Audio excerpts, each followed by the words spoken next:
and today my topic is all about the Earth and the Sun.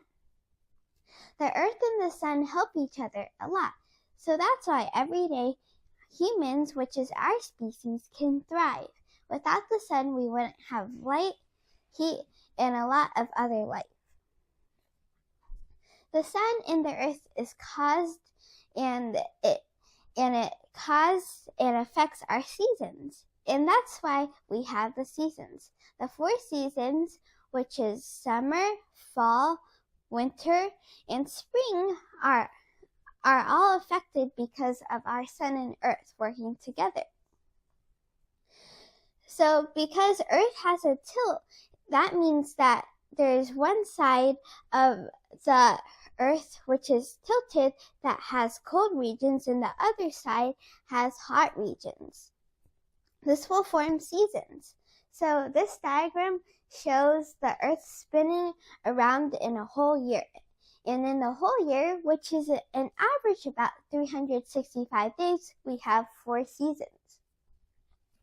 And also there is the winter and summer solstice, which happens every half of when we rotate the sun. And these solstices are the longest days. So in June, in the summer solstice, we have the longest day of the year. But in winter, it's opposite. The sun is what gives us heat. The heat is coming from the sun's radiation.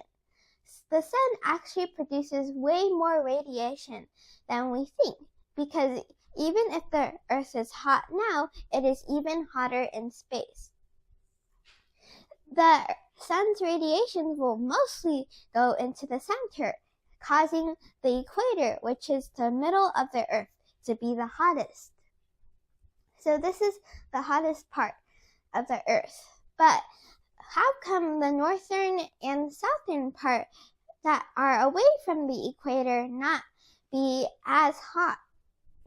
This is because when the sun's radiation goes through the atmosphere, as you know, is what takes away and absorbs some of that radiation, so it wouldn't be as harmful to us.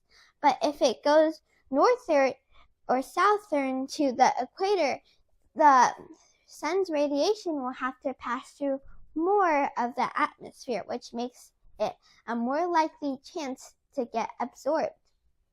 You see in this diagram, the sun's light or radiation all comes in one direction, but as you can see, most of it goes to the equator because it has the thinnest atmosphere. But look, the atmosphere is bigger here because the Earth is round, and when you go straight through, it is easier than going sideways. This is the sun, and as you can see, there are a lot of bright spots, which can also happen. And this was taken by the SOHO spacecraft. And you can see there are some storms in the sun's atmosphere, which makes it have like these really beautiful arches.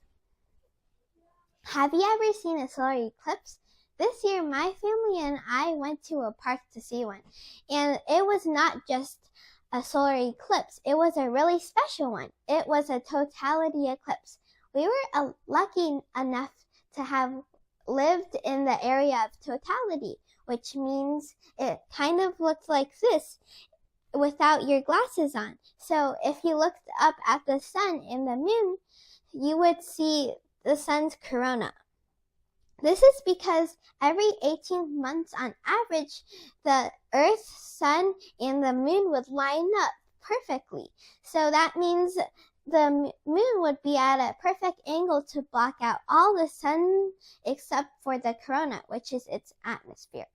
So if you ever seen a total solar eclipse, that white part shining against the moon or shining out of the moon is the sun's atmosphere. So this is the only time we can actually see the sun without our glasses on.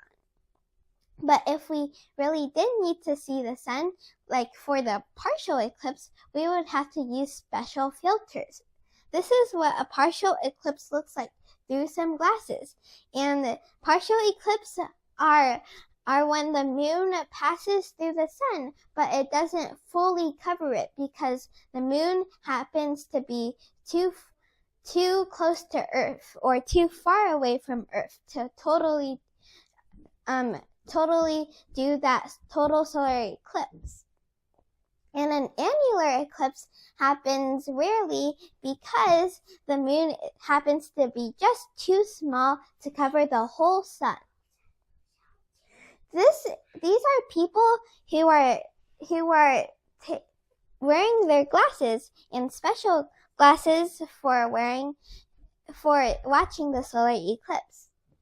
This was a long time ago, so a long time ago they didn't have that expert technology. So instead, most people used paper to reflect down the image of the sun and the moon so they can see it there.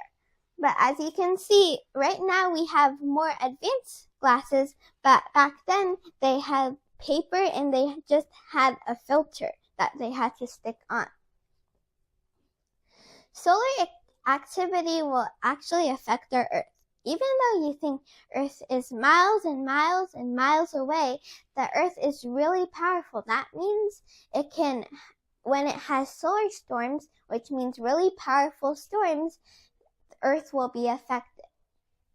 Some really powerful storms on the sun include this. So when the corona gets out of control, it releases these bolts of electricity.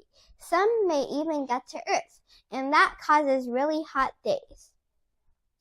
But the sun is also the cause of our wind patterns. So if we have wind, this is the most likely chance of the sun's radiation to mix in with the Earth's chemicals to make the wind that is really relaxing on our Earth.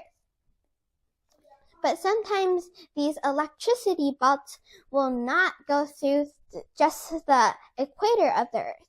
Instead, because the atmosphere is really strong and there's a magnetic field pulling them into the North Pole or South Pole, they will go there. So it will look like everything is streaming into one direction, which is the center of the Earth. When this happens, there's Arctic circles, and there's also a circle at the South Pole. So if you're lucky enough, and if the storm is high enough, you will see auroras. Auroras are so pretty because they can come in lots of colors. Because we recently had a solar eclipse, that means that there are solar storms in our sun. And that's why now, or 1 month ago, we could see aurora skies late at night. The sun and the Earth are really good partners. I really thank the sun because if we didn't have the sun, we humans might have not been here, and I might have not been here. And the sun provides us with so many resources like light and heat. Thank you for listening, and I hope you like and subscribe to my channel.